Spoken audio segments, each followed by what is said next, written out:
बात काशीपुर विधानसभा सीट की। इस सीट का सियासी इतिहास काफी पुराना है। 1985 में नारायण दत्त तिवारी को उत्तर प्रदेश का नेतृत्व का मौका मिला था, लेकिन तब से अब तक कांग्रेस यहां कभी जीत दर्ज नहीं कर पाई है। पिछले 20 साल से यहां पर हरभजन सिंह चीमा जीत दर्ज करते आ रहे हैं।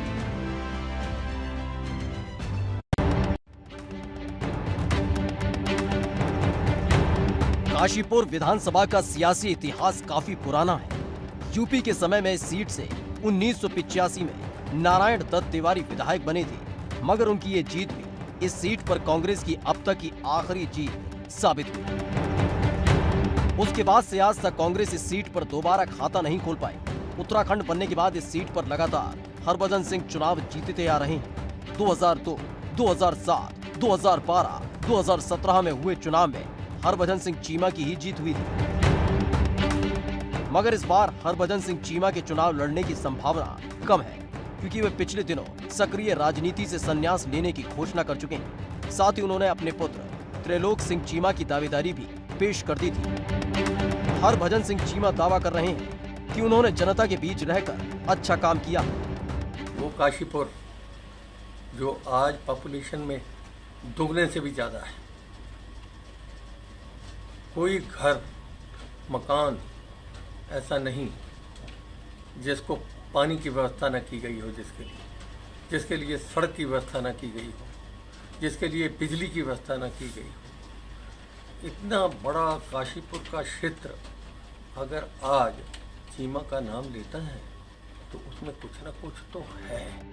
मगर भाजपा से इस सीट पर टिकट लेने को इस बार पूर्व सांसद बलराज पासी, पूर्व विधायक राजीव अग्रवाल, भाजपा प्रदेश उपाध्यक्ष खिलेंद्र चौधरी, भाजपा प्रदेश मंत्री आशीष गुप्ता समेत कई नेता कतार में हैं। तो वहीं कांग्रेस और आम आदमी पार्टी भी पूरी ताकत के साथ मैदान में उतर चुकी है, जिससे इस बार काशीपुर की सियासी जंग दिलचस्प होने की पूरी उम्मीद है।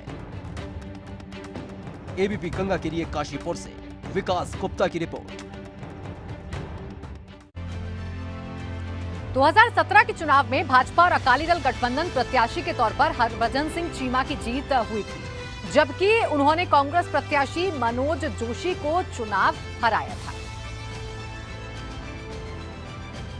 हरभजन सिंह चीमा इस सीट पर लगातार चुनाव जीतते आ रहे हैं, जिससे साफ पता चलता है कि इस सीट पर उनकी कितनी पकड़ है। लेकिन विपक्षी दल कांग्रेस अब सवाल खड़े कर रही है। 100 करोड़ लागत से पेयजल पुनर्गठन कार्य चल रहा है। 54 करोड़ की लागत से सड़कों का निर्माण चल रहा है।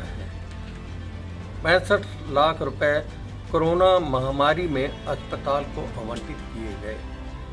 80 लाख रुपए में 6 कॉलेजों का फर्नीचर, बच्चों के लिए फर्नीचर दिया गया। 38 लाख रुपए में 45 इंडिया मार्क का हैंड पंप क्षेत्र में लगाए गए। उनका वायदा था अस्पताल बनाऊंगा, उनका वायदा था कि सड़कें सुंदर होंगी, पानी होगी, लोगों को राहत मिलेगी। ना तो सड़कों के क्षेत्र पे, ना पानी के क्षेत्र पे, ना बिजली के क्षेत्र पे, ना अस्पताल के क्षेत्र पे, ना सामाजिक एक डेवलपमेंट के क्षेत्र पे उन्होंने कोई विकास किया।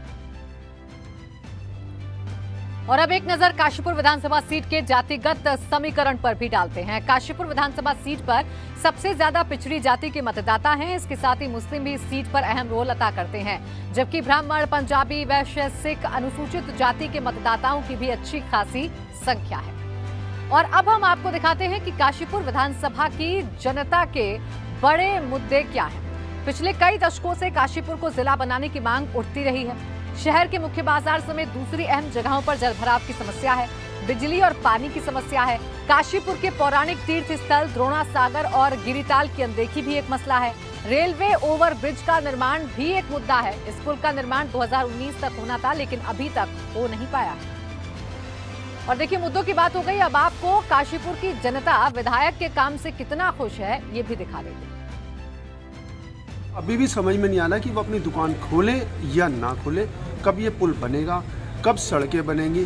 मुझे लगता है, मुझे पहली बार लग रहा था शायद इलेक्शन होगा, तो इलेक्शन के से 1-2 महीने पहले ये चीज़ें पूरी हो जाएंगी। इसमें कहीं ना कहीं राजनीति चल रही होगी। बहुत काम होना बाकी है अभी काशीपुर। पानी की समस्या है, पुल अभी तक हमारा 3-3.5 साल हो गए आज के डेट में। जरा सा पुल आप किसी भी शहर में चले जाइए, इतना टाइम नहीं लगता आज की डेट में।